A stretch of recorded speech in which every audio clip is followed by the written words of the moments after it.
Neocolonialismo e soberania nacional. O Brasil na engenharia da dependência. O Brasil segue sendo colônia? Olha, quando a gente fala em neocolonialismo, não é papo de livro empoeirado. É a nossa vida sendo decidida de fora do país.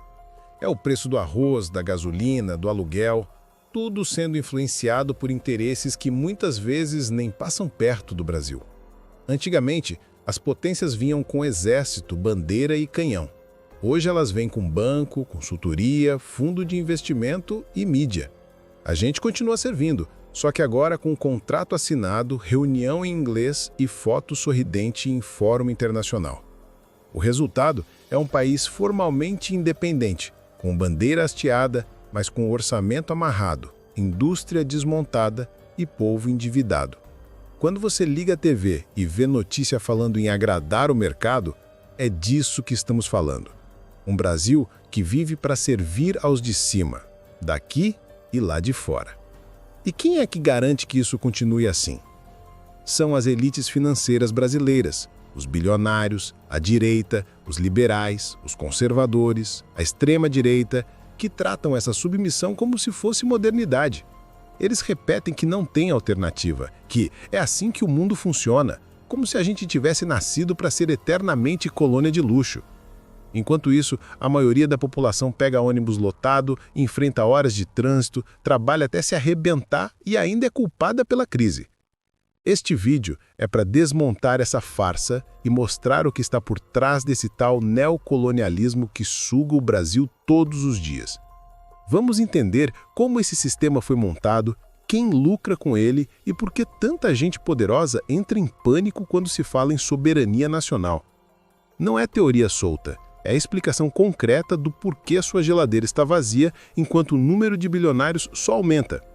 Não é exagero dizer que, sem enfrentar essa lógica, o Brasil nunca vai ser um país verdadeiramente livre. Então fica comigo até o fim, porque aqui a gente não vai passar pano para capitalista que enriquece com a miséria alheia. A ideia é te dar munição teórica e política para não cair mais no conto da austeridade, do Estado mínimo e do mercado salvador. Você não precisa concordar com tudo, mas precisa, no mínimo, desconfiar de quem lucra tanto com o nosso sofrimento coletivo. E se esse vídeo te incomodar um pouco, ótimo. É sinal de que a ferida está exposta e a conversa está indo no lugar certo. Do colonialismo ao neocolonialismo financeiro.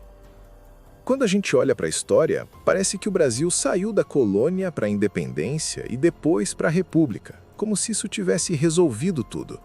Só que a verdade é que a forma mudou, mas a relação de subordinação continuou firme e forte, só que mais disfarçada. No colonialismo antigo, a dominação vinha com farda, espada, imposto direto da metrópole e chicote na mão do senhor de engenho. Hoje ela vem em forma de contrato internacional, acordo comercial, parceria estratégica e meta fiscal, assinada com aval de banco estrangeiro. Em vez de navios carregando ouro e açúcar, temos navios carregando soja, minério, carne e petróleo, saindo daqui a preço baixo e enriquecendo gente lá fora. A independência formal não quebrou essa lógica, porque as classes dominantes daqui nunca quiseram de verdade um Brasil soberano. Desde o Império, passando pela República Velha, pelas ditaduras e pelos governos liberais, o fio condutor foi quase sempre o mesmo: garantir lucro para poucos, mesmo que isso significasse manter o povo sem direitos. Quando finalmente surgem projetos que tentam puxar o país para um desenvolvimento mais autônomo, logo aparecem os alarmes do risco e do perigo para o mercado. É nesse momento que a máquina neocolonial se mexe. A mídia entra em campo, os banqueiros ameaçam, organismos internacionais mandam recado e a direita grita irresponsabilidade. O que está em jogo não é apenas um governo ou uma eleição, mas o direito do Brasil de decidir o que fazer com sua própria riqueza. Se o país ousa proteger sua indústria, desenvolver tecnologia própria ou controlar seus recursos, vira alvo de sabotagem econômica e política. A gente vê isso quando empresas estratégicas são entregues a preço de banana, sobre o discurso da eficiência e da modernização. No fundo, é a velha história do colonizador que não quer soltar o osso, agora com perno italiano e crachá de executivo global. E quem ajuda a manter esse pacto são as elites locais que preferem ser sócias menores do clube dos ricos globais do que construir um país potente para o seu próprio povo. Não é azar, não é maldição. É projeto bem organizado e muito lucrativo para essa minoria que tem sobrenome forte e conta gorda. Entender essa transição do colonialismo explícito para o neocolonialismo financeiro é fundamental para não cair na conversa de que o Brasil não deu certo por culpa do povo. O que não dá certo, na verdade, é um modelo pensado para servir aos interesses dos de cima e não às necessidades de quem acorda cedo para trabalhar. É esse modelo que a gente precisa colocar na mesa e questionar sem medo. Porque enquanto ele for tabu, a independência vai seguir sendo só um feriado no calendário. Como o capitalismo brasileiro nasceu de joelhos. O capitalismo no Brasil não nasceu como projeto de país. Ele nasceu como projeto de negócio. Desde cedo, a regra foi simples: produzir aqui o que o mundo rico queria comprar, em condições brutais para quem trabalha, e concentrar o lucro em poucas mãos. Do engenho de açúcar às fazendas de café, do ciclo da borracha ao agronegócio atual, o padrão se repetiu com pequenas variações. Quando a industrialização ganhou força, em vez de romper com essa lógica, ela veio amarrada à importação de máquinas, patentes e tecnologia estrangeira. A burguesia brasileira nunca se comportou como uma classe interessada em construir um projeto nacional, mas como sócia subordinada do capital internacional. É por isso que, no lugar de defender salário digno, educação de qualidade e planejamento de longo prazo, ela se apaixona por juros altos, câmbio instável e corte de direitos. A direita e os liberais vêm com aquele discurso de que o empresário é o verdadeiro herói do país, enquanto ignoram o tanto de privilégio, isenção e perdão de dívida que essa turma recebe. Ao mesmo tempo, jogam nas costas do trabalhador a culpa por tudo. Se a economia não cresce, a culpa é do salário, do direito trabalhista, da legislação ambiental.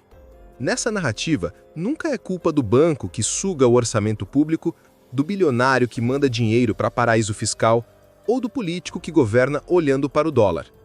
A estrutura de dependência foi sendo consolidada assim, pedacinho por pedacinho, transformando o Brasil em um grande fornecedor de força de trabalho barata e recursos naturais.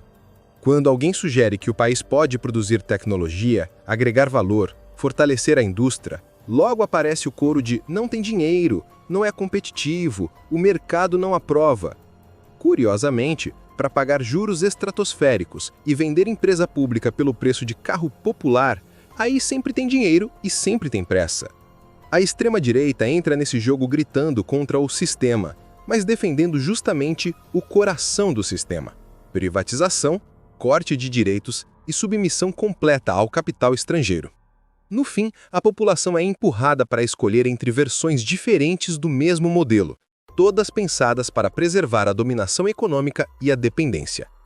A boa notícia é que quando a gente enxerga essa estrutura, para de acreditar que o problema é corrupção abstrata ou falta de meritocracia. O problema é a forma concreta como o capitalismo brasileiro se organizou: dependente, submisso, violento com o povo e carinhoso com o dinheiro. E é essa forma que precisa ser enfrentada se a gente quiser falar sério de soberania e justiça social no mesmo país. Entender isso é o primeiro passo para parar de cair em conversa fiada travestida de responsabilidade e modernização. A propaganda do mercado. Como a ideologia faz a manutenção do sistema. Nenhum sistema se sustenta só na base da porrada econômica. Ele precisa também denhar a disputa das ideias. É aí que entram os grandes veículos de comunicação, os comentaristas isentos e as campanhas publicitárias que tentam transformar exploração em sinônimo de liberdade. Você já reparou como na TV, no rádio e nas redes sempre aparece alguém dizendo que o problema do Brasil é Estado demais e regras demais? O discurso é sempre o mesmo. Para o país dar certo, precisa cortar direito trabalhista, flexibilizar tudo, privatizar o máximo possível e deixar o mercado mandar. Essa narrativa nunca fala que quem se beneficia disso são as elites financeiras, os grandes grupos empresariais e os bilionários que lucram com a precarização da maioria. Transformam austeridade em virtude, como se tirar da saúde, da educação e do transporte fosse um gesto de maturidade e não uma escolha de classe. Ao mesmo tempo, qualquer tentativa de taxar grandes fortunas ou regular o sistema financeiro é tratada como ofensa à ordem natural do universo. É uma ideologia que coloca o banco como vítima e o povo como culpado, o pobre como gastador irresponsável e o rentista como salvador da pátria. Os liberais repetem mantras sobre empreendedorismo como se fosse solução mágica, enquanto fingem que não veem o peso da dívida, do aluguel e do custo de vida sobre quem tenta sobreviver. A extrema-direita vai além, mistura tudo isso com discurso moralista, ódio a movimentos sociais e ataque a qualquer pensamento crítico. Nas escolas e universidades sucateadas, o que poderia ser espaço de formação crítica vira muitas vezes espaço de simples adaptação ao mercado. A elite econômica sabe que se o povo entender como funciona o jogo, a paciência com esse modelo pode acabar rápido. Por isso, investem pesado em narrativas que fazem parecer que não há alternativa, como se soberania nacional fosse coisa de radical e não uma necessidade básica. Essa lavagem ideológica chega ao ponto de fazer trabalhador defender corte de direitos como se fosse ato de responsabilidade com o país. É a vitória perfeita para quem manda. Ver o oprimido vestir a camisa do opressor, achando que está defendendo o próprio futuro. Romper com o neocolonialismo também é romper com esse senso comum fabricado, que trata a exploração como destino e desigualdade como mérito. E essa ruptura começa quando a gente para de repetir bordão de comentarista de telejornal e passa a olhar para quem realmente ganha com esse sistema.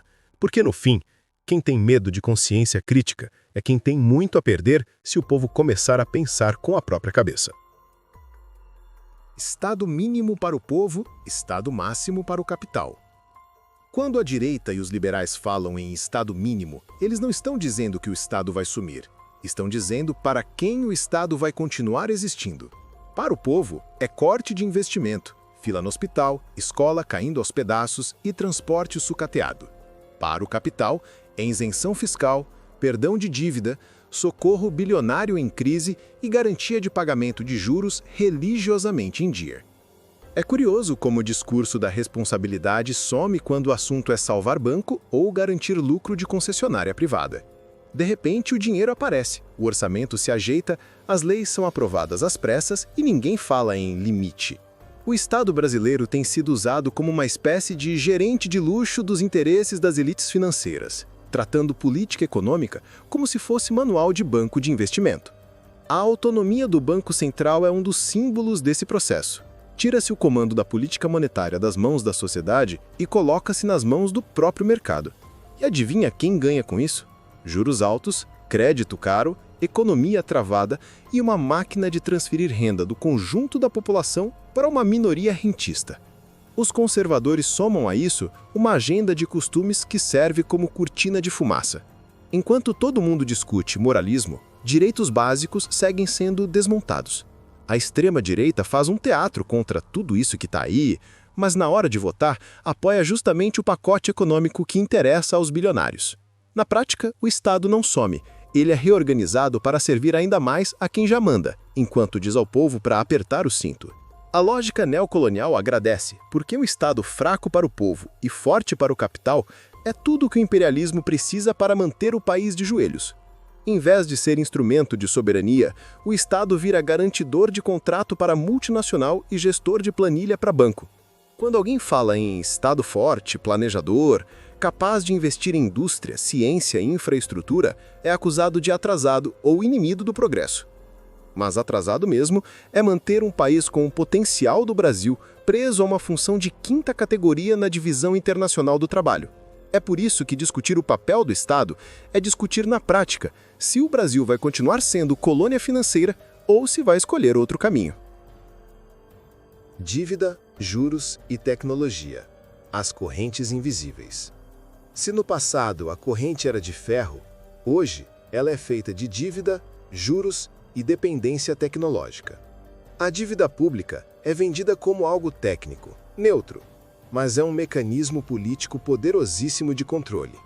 Sempre que se fala em investir pesado em saúde, educação, transporte e moradia, aparece alguém dizendo que o mercado não vai gostar. É como se o orçamento do Brasil fosse feito para agradar meia dúzia de acionistas, e não para garantir direitos para mais de 200 milhões de pessoas. Os juros altos entram como segunda corrente. Em vez de estimular produção, emprego e inovação, o país estimula gente rica a ficar ainda mais rica sentada em cima de título público. Quem vive de salário paga a conta, enquanto quem vive de renda coleta o prêmio. Isso trava a economia real e empurra pequenas e médias empresas para o sufoco, porque o crédito fica caro e o consumo fica fraco. Na terceira corrente, a dependência tecnológica, o Brasil é tratado como eterno aluno repetente. Compramos máquinas, softwares, patentes, remédios, tudo com valor agregado produzido lá fora, enquanto seguimos exportando coisa barata. Quando se tenta investir em universidade pública, pesquisa, inovação tecnológica, vem o discurso de que isso é gasto e não investimento. Engraçado é que ninguém chama de gasto o dinheiro que escorre todo mês para pagar juros a quem já é milionário. As elites financeiras brasileiras adoram esse arranjo, porque ganham duas vezes, como sócias do sistema de dívida e como parceiras comerciais de corporações estrangeiras. Os liberais chamam isso de integração ao mercado global, mas na prática é subordinação tecnológica planejada. A extrema-direita, enquanto grita contra globalismo, não tem nenhum problema com essa dependência concreta que mantém o país na coleira das potências. Neocolonialismo é isso. Não precisa mais de invasão militar para controlar um país. Basta controlar a taxa de juros, a moeda e a tecnologia. E enquanto o debate público for reduzido à discussão vazia sobre gasto demais e Estado inchado, essa estrutura segue protegida. Questionar a dívida, os juros e a dependência tecnológica é tocar na raiz da dominação contemporânea, e não em detalhe técnico de planilha. Recursos naturais, agronegócio e o velho saque com cara nova. Se tem uma coisa que o neocolonialismo aprendeu a fazer bem, é transformar riqueza natural em pobreza social. O Brasil é um dos países mais ricos em água, terra, sol, biodiversidade e minérios, mas isso não se traduz automaticamente em qualidade de vida para o povo. Ao contrário, muitas vezes, onde há mais riqueza natural, há cidades abandonadas, rios contaminados e comunidades inteiras jogadas à própria sorte. A mineração em larga escala extrai toneladas e toneladas de minério, boa parte vai embora sem ser processada aqui, e o que fica são crateras e barragens de rejeito, ameaçando vidas. No campo, o agronegócio exportador é tratado como herói nacional, mas o foco principal dele é abastecer o mercado externo, não garantir comida saudável e acessível para o povo brasileiro. Enquanto recordes de safra são comemorados, a fome volta a bater na porta de milhões de famílias. É o paradoxo perfeito do neocolonialismo, o país que produz alimento para o mundo, mas não alimenta direito a própria população. As elites financeiras e os grandes proprietários de terra adoram esse modelo porque ele gera lucro rápido, concentrado, em dólar, com muita influência política. A direita e os conservadores defendem esse arranjo com unhas e dentes, atacando qualquer proposta de reforma agrária ou proteção ambiental como se fosse ameaça à nação. Só que na prática, ameaça à nação é destruir rio, florestas e modos de vida em nome de um lucro que não chega na mesa da maioria. Povos indígenas, quilombolas e comunidades tradicionais que poderiam ser protagonistas de um modelo de desenvolvimento soberano e sustentável são tratados como obstáculo. A extrema-direita joga pesado nisso, espalhando mentiras e ódio contra quem luta pela terra e pelo território. Enquanto isso, empresas multinacionais controlam sementes, agrotóxicos, exportação e logística, fechando o pacote neocolonial de dominação sobre o campo brasileiro. O discurso de que o agro é pop esconde o fato de que o agro, do jeito que está, é profundamente dependente, concentrador de renda e destruidor de soberania. Neocolonialismo aqui não é teoria, é ver navio saindo carregado de soja e, no mesmo país, gente revirando lixo em busca de comida. Um Brasil soberano teria política agrária, reforma de terras, incentivo à produção de alimentos para o mercado interno e proteção real dos biomas. Mas isso esbarra direto nos interesses das elites econômicas que tratam o território nacional como balcão de negócios para o capital global. Elites, direita e submissão na política externa. A maneira como o Brasil se posiciona no mundo diz muito sobre quem manda de fato aqui dentro. Uma política externa soberana buscaria alianças que fortalecessem nossa indústria, nossa ciência e nossa capacidade de decidir nossos próprios rumos. Mas o que a gente vê, muitas vezes, é governo correndo para tirar foto com um líder de potência e garantir que o mercado está tranquilo. Direita e liberais tratam a diplomacia como balcão de negócios para multinacionais e não como ferramenta de defesa do interesse do povo brasileiro. Quando o país se aproxima de outros países do sul global para construir alternativas, logo vem o discurso de que isso é ideologia e isolamento. Curioso é que se ajoelhar diante de potências tradicionais nunca é chamado de ideologia. Sempre é vendido como pragmatismo. A extrema-direita eleva isso a outro nível, transformando política externa em fanatismo geopolítico, escolhendo o lado de potência rica como se fosse time de futebol. Enquanto isso, oportunidades de cooperação em tecnologia, energia, saúde e infraestrutura vão sendo deixadas de lado em nome do alinhamento automático. As elites financeiras brasileiras não querem uma diplomacia que bata de frente com interesses de bancos, mineradoras e grandes grupos globais.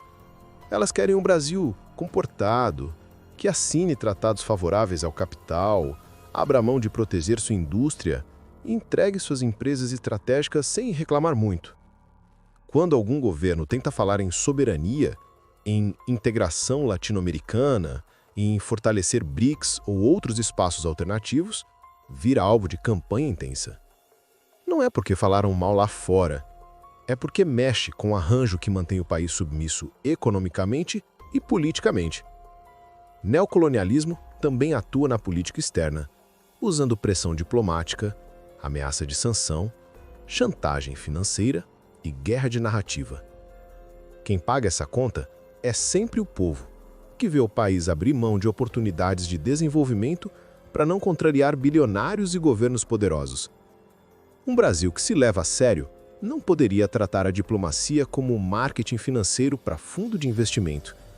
Teria que encarar de frente a pergunta incômoda: vamos seguir sendo o fornecedor barato em troca de tapinha nas costas?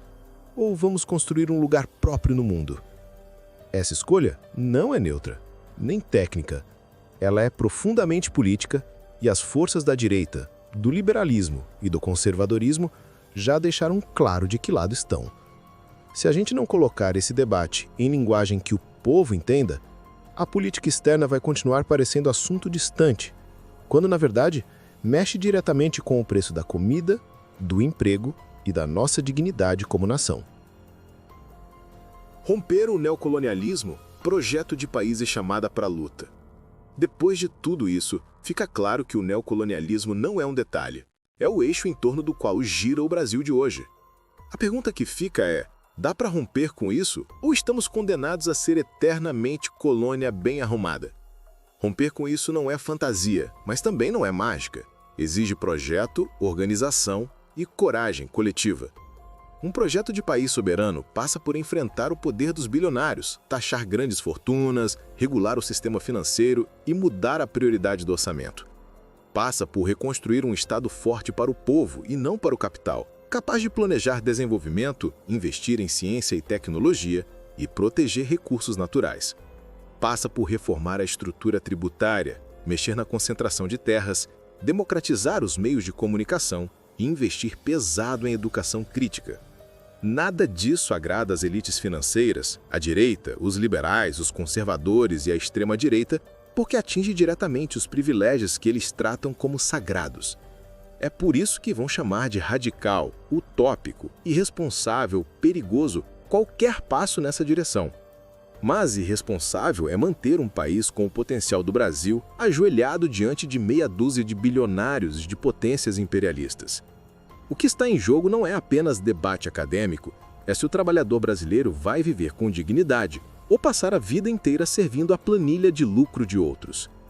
Se você chegou até aqui, já percebeu que a luta não é só contra um governo ou um partido, é contra um sistema inteiro que naturaliza a nossa dependência.